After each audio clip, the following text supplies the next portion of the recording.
Je m'appelle François-Xavier Hanin, je suis spécialiste en médecine nucléaire. Médecin spécialiste en médecine nucléaire, tout le monde ne sait pas exactement ce que c'est, alors qu'un cardiologue, un neurologue ou un gastro-entérologue, tout le monde sait immédiatement quel type de métier c'est.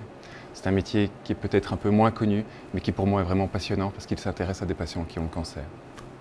Tous les patients qui sont suivis en oncologie, qui ont un cancer, vont devoir faire un examen ici en médecine nucléaire. La médecine nucléaire est une spécialité qui a deux grandes parties.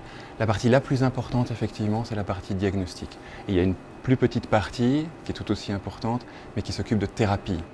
Le principe général d'un examen, qui est le même pour tous les examens, c'est en fait d'administrer à un patient un produit auquel on aura greffé une petite molécule qui est radioactive.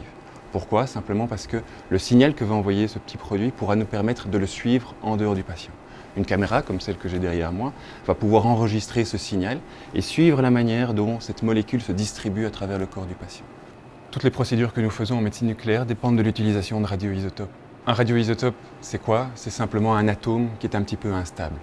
Instable, ça veut dire que l'équilibre entre les protons et les neutrons n'est pas tout à fait juste. Et l'excès d'énergie qui se trouve dans cet atome, eh bien, il va s'en débarrasser en émettant une particule ou un photon.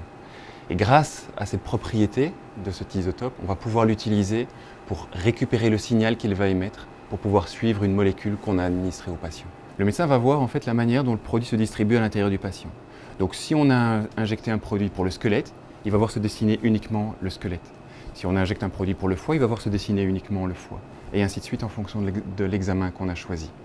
Pour le diagnostic, on utilise des isotopes qui ont une émission qui est très légère, très peu irradiante, alors que pour les procédures thérapeutiques, on a besoin de radioisotopes qui vont pouvoir détruire les cellules cancéreuses. On a donc besoin d'isotopes qui sont un petit peu plus agressifs. Quand on administre une dose de radioactivité, aussi légère soit-elle, c'est une dose en soi. Mais ce qu'il faut garder à l'esprit, c'est que c'est une dose qui est minime et dont le risque est largement inférieur au bénéfice qui est apporté par les informations données par l'examen.